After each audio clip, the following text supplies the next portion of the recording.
Welcome to a New Life podcast with Pamela Jean, where it's all about empowering women to empower more women. Get ready, friends, to create a new life. And here is your host, Pamela Jean.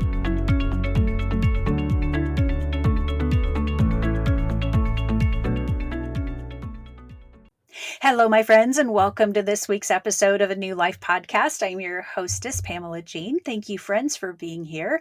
I am bringing someone back today that I interviewed about a year ago in April, to be exact. April of 2024, I uploaded a podcast from my good friend, Lisa Bain. Lisa was a good friend last year, but now she's even a better friend this year. God has just brought this friendship into my life in just such a really cool way. You know, when you let him pick people to have in your life, he just picks the best people. And I've always been friends with Lisa, but it's just at a different, deeper level, so organic, so natural, so God-given. And I am so grateful for it. But the reason I'm having Lisa back today, I have to tell you this. Lisa is not the same person she was a year ago. And I've noticed this transformation with her virtually from afar. I don't see Lisa a lot. We chat occasionally. We send prayer requests back and forth as we need them for our friends and our community. But we don't see each other like once a week, which we want to change that. But I digress. Yeah, we are going to get that fixed. But I have just noticed a shift and change in Lisa from afar through social media, through her newsletters, through her posts, through her Facebook and Instagram, and the other things that I've noticed about her. There's just something new and different about Lisa, and I really wanted to dive into what that is, because guess what, you guys? I don't even know. I don't know what it is, but I've just noticed a change in her. And I just told Lisa like 2 seconds before I hit record that we were going to talk about what's different about her, because I've noticed a difference and I've felt a difference. So Lisa, my dear, dear friend, thank you for being here. I would love for you to just share with the audience, for those who don't know who you are and what you do, if you could give just a little bio about what you're doing, what your mission is.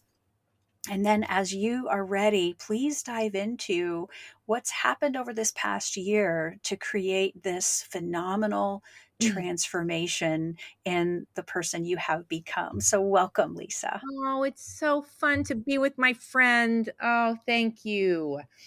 My name is Lisa Bain, and I'm the founder of Lisa Bain Ministries. And I've been in the nonprofit world, for about 25 years, but Lisa Bain Ministries, about 15 years, which began out of a cancer diagnosis with my mom, stage 4. And on the same day, I was diagnosed with a bunch of long autoimmune diseases where I was told I probably wouldn't be walking in 6 months, and had a lot of mobility challenges. And on that day, my mom, as I told her, just looked at me and said, "This is the best day of our life. We're going to start a nonprofit. I want to help those that have a life-altering illness, a special need, or a crisis situation." And we would give care packages and hope and tangible support. And the fun part was animal therapy. At that time, I had Mavis Pearl, and we have our little stuffed dogs. But now it's Mabel, Maddie, and Moose. And we've always incorporated animal therapy. And, one little thing, someone always says, "Well, what are these stuffed dogs for that started out?" And I do want to say this one little story. It started out with a request for us to go see a little girl who was actively dying in the hospital, and they wanted Mavis Pearl in her lap when she went to heaven. And I was like, oh, my goodness.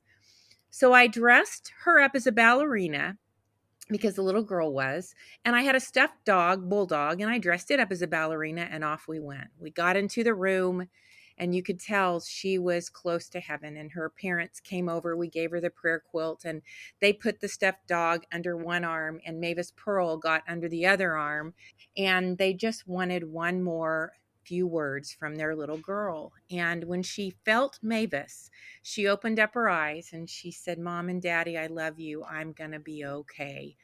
And she just, you could tell it was heaven right there. And she went to be with Jesus in that moment. And that forever changed my life and really is a pivotal point in where we began. And they came over to me and said, these little stuffed animals are a part of what you're doing. And she was buried holding on to her stuffed Mavis Pearl dog. And from then on, those stuffed animals have been prayed over and delivered in the care boxes.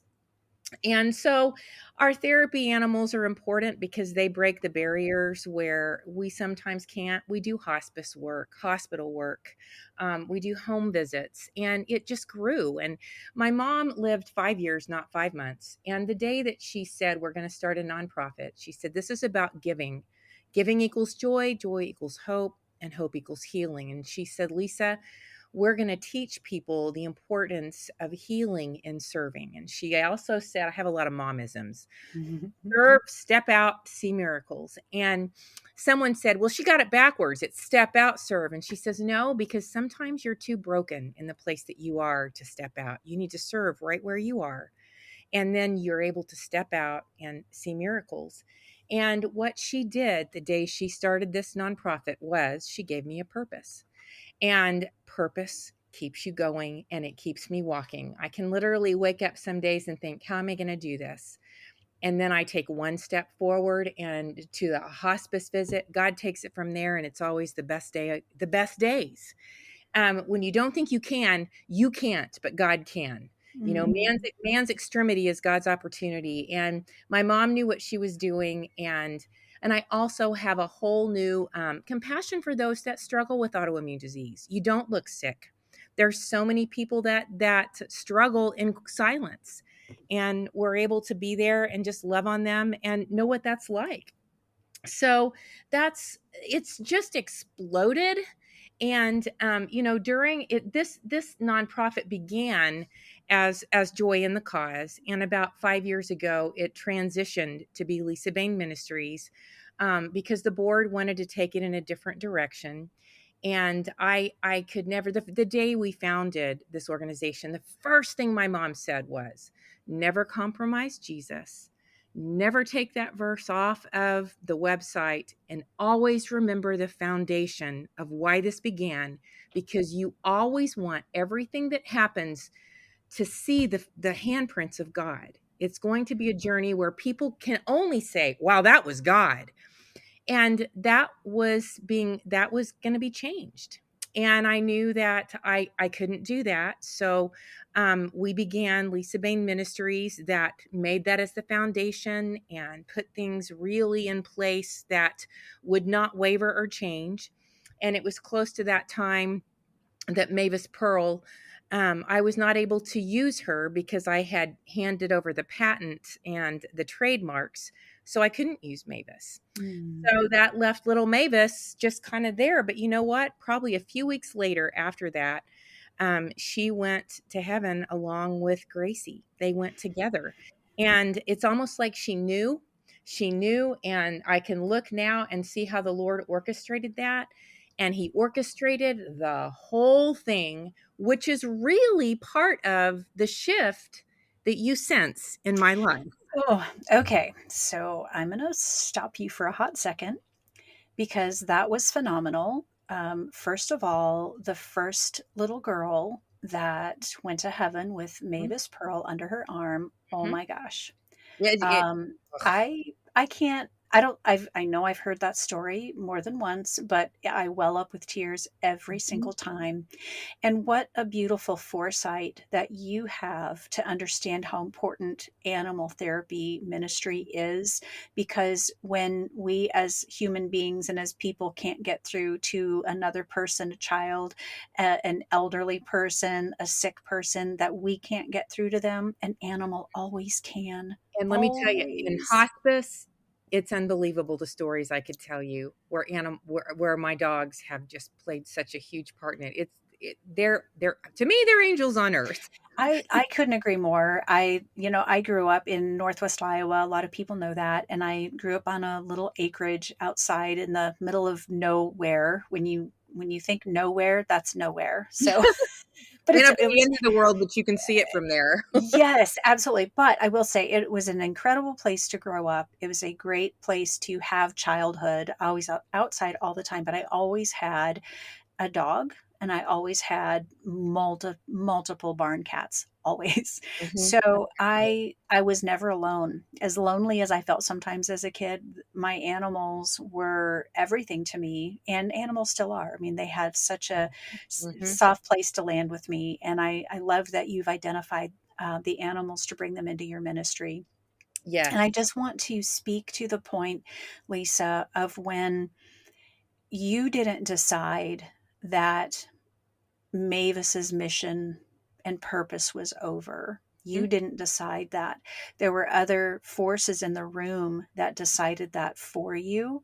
Mhm. But as we can look back, it Mhm. was orchestrated It was by the Lord it the was a whole divine intervention. time. Oh, the whole time, and my mom knew it was coming. There's so many stories I could tell you.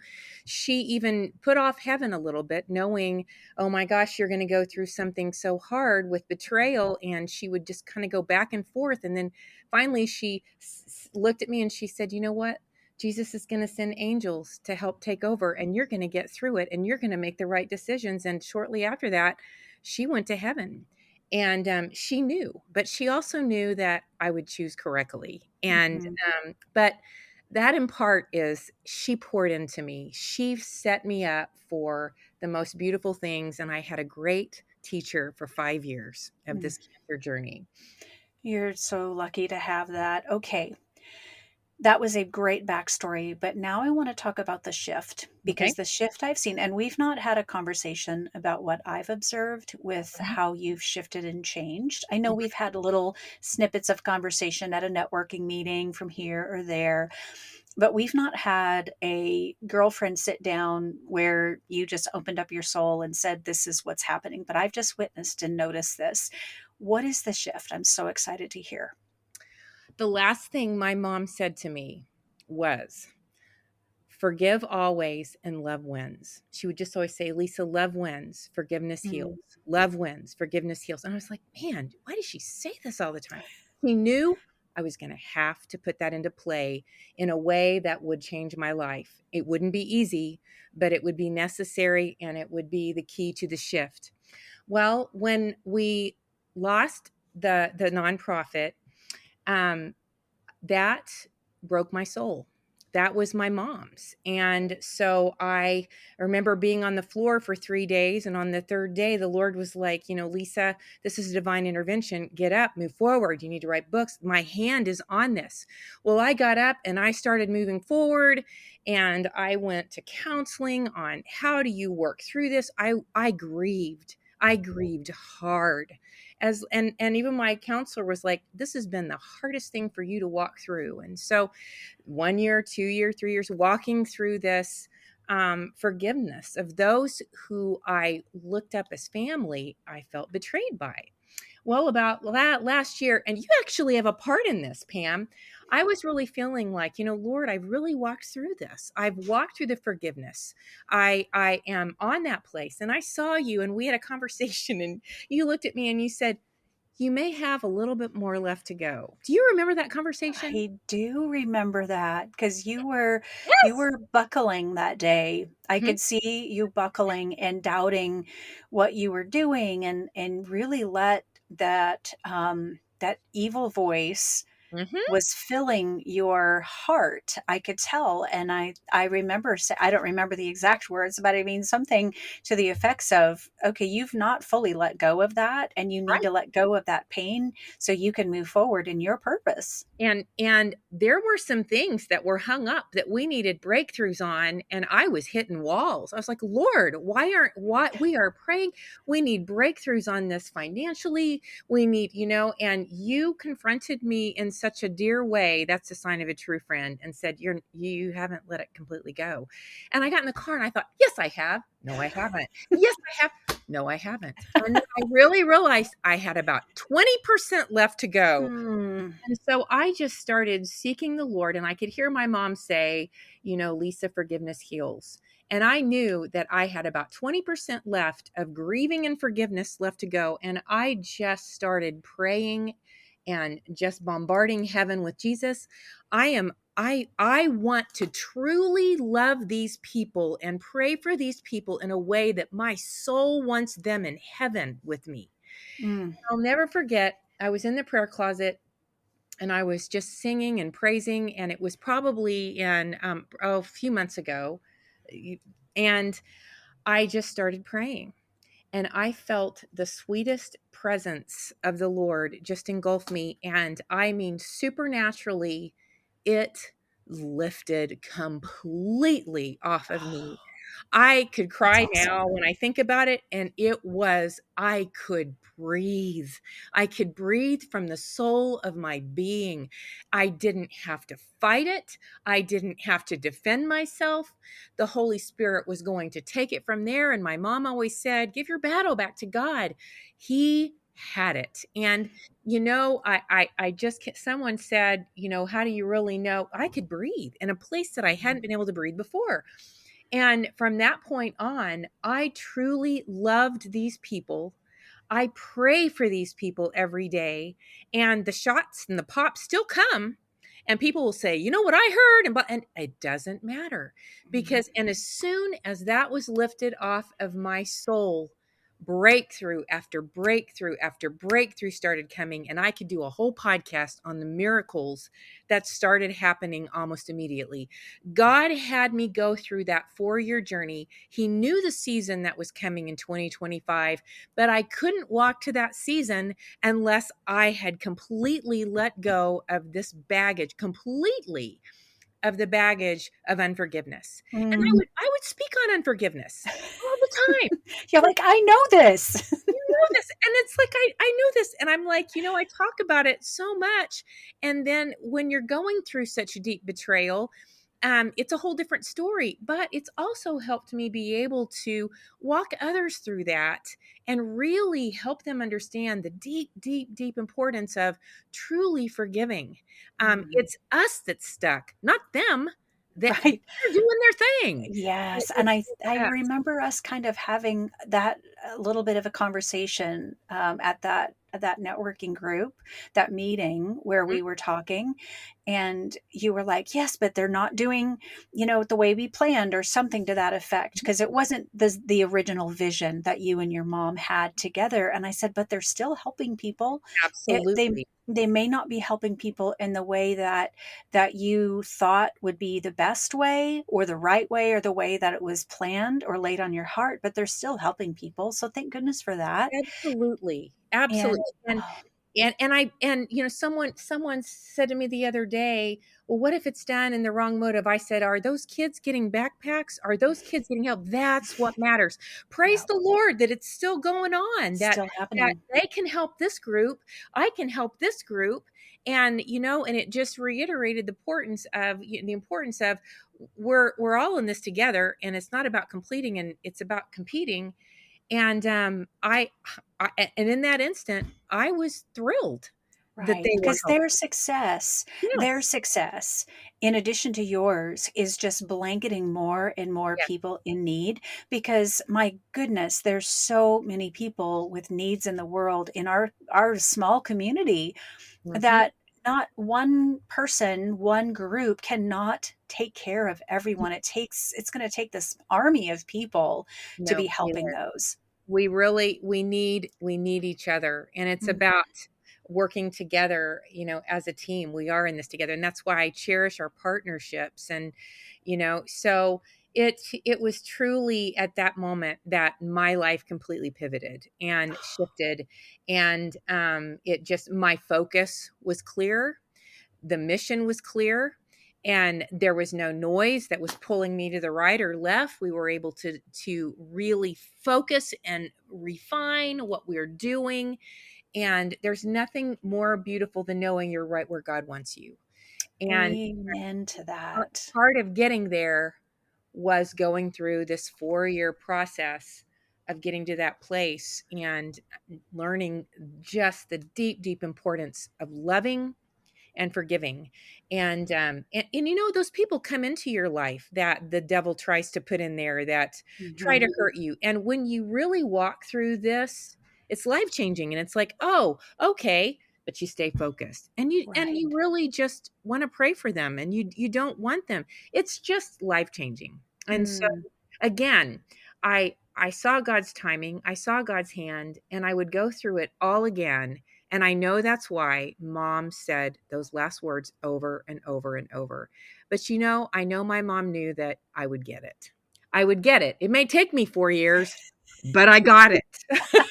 Better late than never. And here's the thing. I think that the biggest lessons that we need to learn in life are only learned because of the greatest struggle and adversity that we face. Because if the adversity is small, we're not going to get it at the level we need to get it. Mhm. So when it's a huge struggle, when it's the hardest thing you've ever faced, that's where the most growth, Yeah. transformation will come from, is only from those spaces. And I really think the miracles are in the journey. I think that that's the place. The valley is where Jesus is so intimate. I cherish and love the intimacy of the Lord. I was in the valley in my little prayer closet where Jesus met me and said, "Okay, you're ready for this." And it Mm. was taken off. And Oh, that's awesome. what I've learned in the journey has been transformational. And will I ever get to the destination? I don't know. I'm just thankful to be here and on the journey, knowing that I'm doing what God wants me to do, Oh, you know? that's awesome. That's awesome. And thank you for the bark. Whoever barked, that I'm was sorry. It's always Maddie. Maddie's the little she's her own adjective. Maddie just threw in an exclamation point for us. So thank Yes, you, Maddie. That was, she did. that was needed right there. So, okay, before I go into what is to come in this new transformation, because I know 2025 has something is blowing up for you. I can just feel it. It started off just on this trajectory that's like, holy moly, 25 is the year of transformation for Lisa Bain Ministries in growth and momentum. But before we go there, I want to just step back just a little bit. Running a nonprofit is no different than running a business. Mm. It's running a business. Just the legal descriptions are different. The foundation of how the business operates is different, but it's a business at the end of the day because you're in the business of this mission and ministry. What is a current pain point that you're experiencing in running your business, Lisa Bain Ministries? What would be a pain point that you struggle with even after all of these years of being in the nonprofit space? What are you currently facing? Well, of course, one person can't do it all. Growing a staff, and really, I don't know if this is a pain point, but it feels like one. We have care boxes in our shower. We've outgrown our home, and we're praying for a warehouse. We need a space and an office. And we're growing in that way. And I just laugh because if you saw where I was sitting, I'm surrounded by backpacks that I'm going to be delivering to first responders soon. And so it's literally, the need for a warehouse, I'd say growing a staff, and also budgeting for those slow months. You just have to constantly be working on that, managing the ups and downs of donations, trusting God that He's going to provide, and delegation. When you've walked through a betrayal, you got to learn how to trust and delegate all over again. Right. And it's important. And so I would probably say, I don't are those pain points?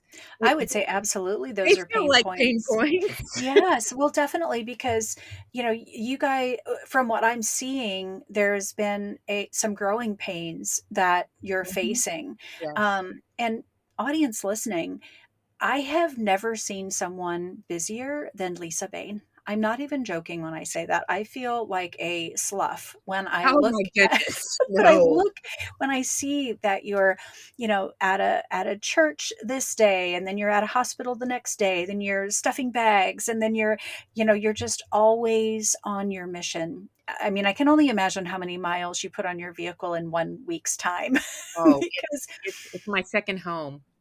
I believe that you probably have your own little cooler in there because you're Right. you're in it all the time. Yeah. but those are pain points, and it's so important as a business owner that you learn how to build a good, reliable, trustable team around you, and Yes, yes, also analyze what hats do you need to take off, because you're wearing all absolutely. the hats now, and what is a hat that you can take off and with faith, trust, and validation give to someone else. What are the things that you can give to someone else? And And that has started, and there are growing pains there, but that has started. And because you can't be sustainable if you are wearing all the hats. You need hat correct. wearers to make Hmm. it work. Well, and it has to be the right hats. It Mhm, can't, mhm. there's certain things within the operation that only Lisa can do, and then there's certain things that only Lisa should do, because those are two different things. Like, obviously, you are the handler of Maddie, Right. Moose, and Mabel. You are the handler of the dogs. So that's you. You have to do that. But then there are certain things within the organization that you should be doing that you should not hand off to someone else, out of just the, I don't know. You worry about the things that you didn't have control of before. There's certain things that you just shouldn't let go of, like the financials. You need to keep that Right. under your umbrella. You need to keep that close to your heart. You need to have a CPA that is Mhm, linked with you, that you can trust with everything. And that person doesn't mhm. have control over it, but they have a guiding voice into that.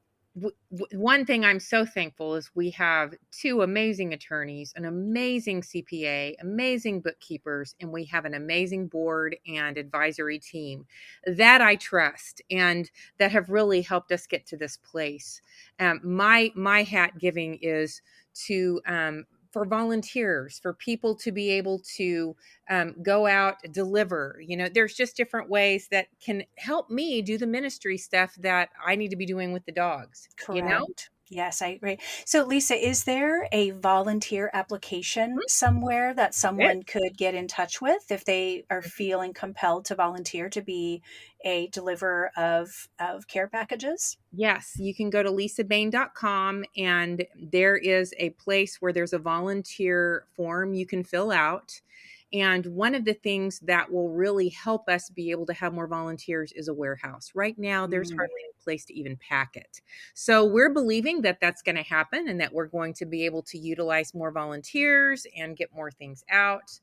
But lisabain.com, there's a volunteer form right there. perfect. So, Lisa, when you say warehouse, put a square footage to that. Let's get specific on what does a warehouse look like for Lisa Bain Ministries. An office, a boardroom, and about 1,500 square feet of space for us to put. We have 3 little storage units filled with Mm. that, and then our house. So about So, 1,500 square feet.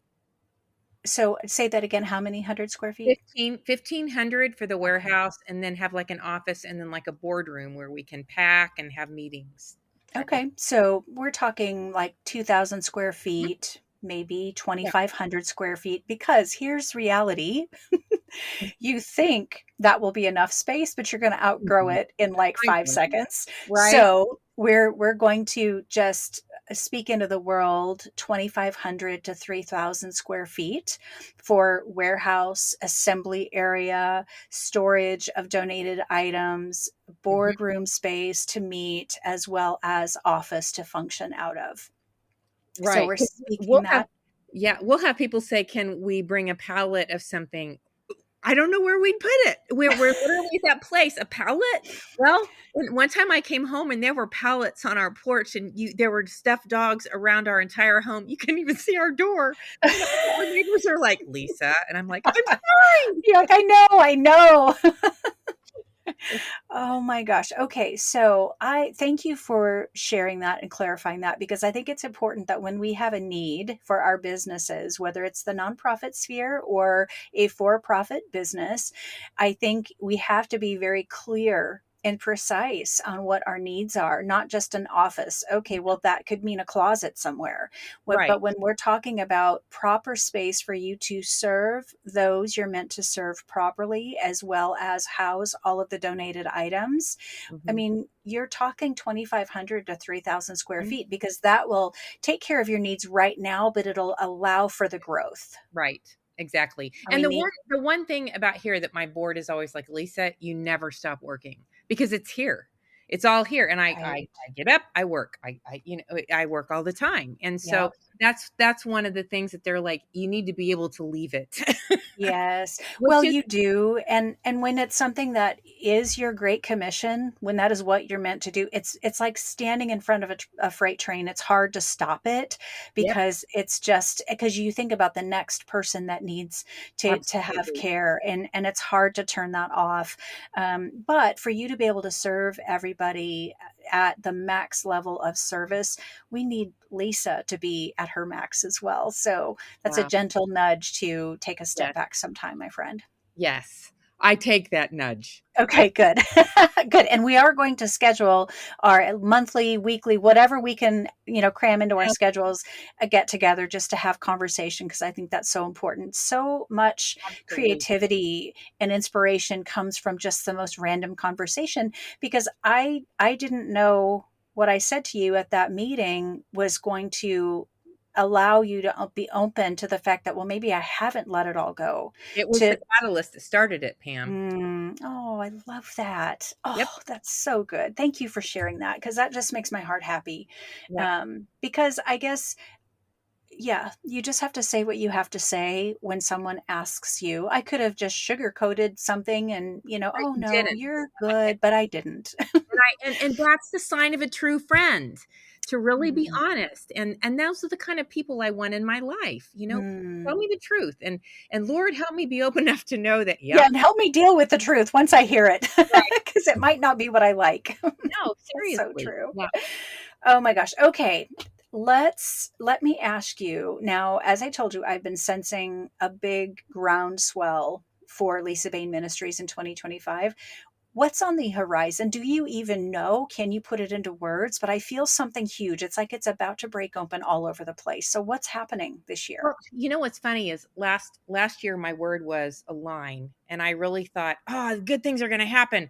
God was aligning things, and this year my word is harvest. And so he needed to, and I was so mad when I came into the year. I was like, Lord, I thought things were going to happen. He's like, it's playing out, Lisa. You needed to align before the harvest comes. And so we just had some really cool miracles happen as we went into the new year, on getting some debts paid and God providing. We, of course, always love planning the Grady Nichols Christmas show. It's going to be bigger and better than ever. That's our huge fundraiser in December, and it takes a year to plan.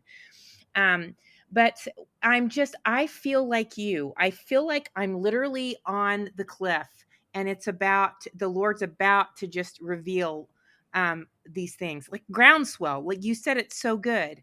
And I'm in preparation mode. He's saying, Mm. get this ready, get these packed, get this done. And so I'm just preparing and doing the things that he's telling me to do. And I'm waiting. I'm like, okay, Lord. And I'm doing, and every day he's like, okay, do this, wait. Okay, I'm going to wait, and I'm going to pray. And so I'm excited to see what it is. And sometimes I'll be in my prayer closet, or I'll be walking, and I'll just feel the Holy Spirit say, oh, this is going to be good. This is I going to be love good. it. And I'm like, oh God, I wish I could get a glimpse, but he has me Mm. wait. So I Mhm. don't really know what it's going to be, but I'm excited to see, and just waiting on the Lord, Mm. and doing That's what he wants me to do while I'm in the wait. right. So, And listening, and I think it's one thing to be listening for his voice. Sometimes I think we get almost a martyrdom about, oh nope, I'm waiting to hear from God. I haven't heard from him yet. And then we idolize the wait that we don't do. Just because you're waiting to hear his direction doesn't mean you shouldn't be doing something. You have to keep absolutely. moving forward somehow. I feel like I'm preparing. I feel like he's Mm. got me in preparation. And part of that preparation is spending a lot of time with him.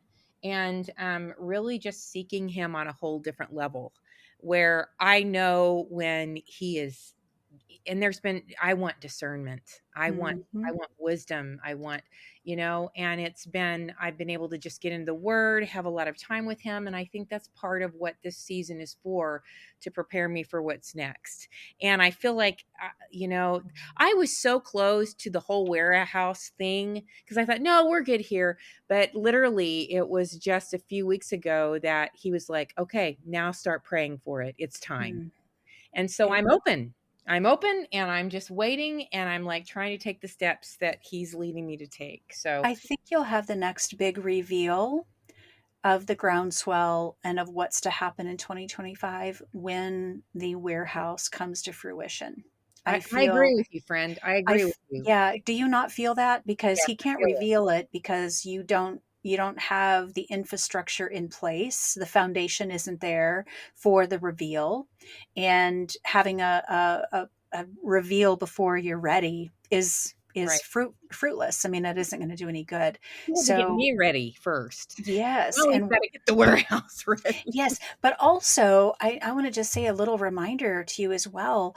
When the warehouse becomes reality, which it will, and I believe that will happen within the next 3 months. So by the end of second quarter of this year, you'll have clarity on a warehouse space. But from now until then, for you to really analyze the hats that you're wearing and Mhm, which ones need to come off, I mhm. think is really, really important. And I'm going to Yes. throw one more thing in, that self care, that time for You're you to echoing my breathe. board. Yeah, you have to get you ready through delegation and taking off hats, and also caring for yourself so you're well enough so you're physically ready to take Mhm. on the next big thing. I completely agree. I completely agree, and I'm taking steps for that. I have an accountability group that looks at my calendar. Oops, no white space, Lisa. White space here, white space here. Don't do this, don't do that. I mean, seriously, and I'm thankful for that. But it is so important. You Mhm. self-care is a biggie. So I receive another thing you said, friend. Oh, good. Oh, I'm so glad. I'm just so glad. I mean, I don't know. I'm so glad I had you back. And thank you for saying yes to coming back as a guest, Oh, always. because I just had a nudge of something's different with Lisa. Mhm. Something's changed with Lisa. There's something really big coming, and I just wanted to know what it was. I was just being Yeah. nosy. No, I'm so glad you did, and I mean, I hope it encourages somebody because if something that I go through can help just one person, then, worth it. Um, Well, I it's want to just, recap our conversation. First of all, following God's lead with the first nonprofit that you opened, and especially with your mom by your side. Oh my gosh, that is just so special. And also that nonprofit still exists today to care yeah, for people, to take yep, care of people.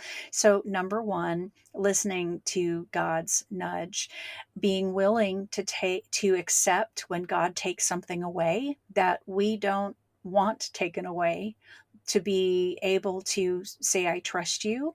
This hurts and I'm not happy, but I trust you. That is so hard. And then to see a clearer vision, a new vision, and then to wrap and embrace forgiveness and the power of forgiveness, that when you forgive, that's when all bets are off. I mean, when you yep, forgive, there's nothing else that's going to hold you back. right. Amen to that. Amen Oh, to that. that is so good. Well, I'm going to wrap up our interview, Lisa, with one question, and it's going to kind of feed into the self care part of this. What is a hobby you have neglected and you need to get back to? Um, it's funny, singing. I love to sing.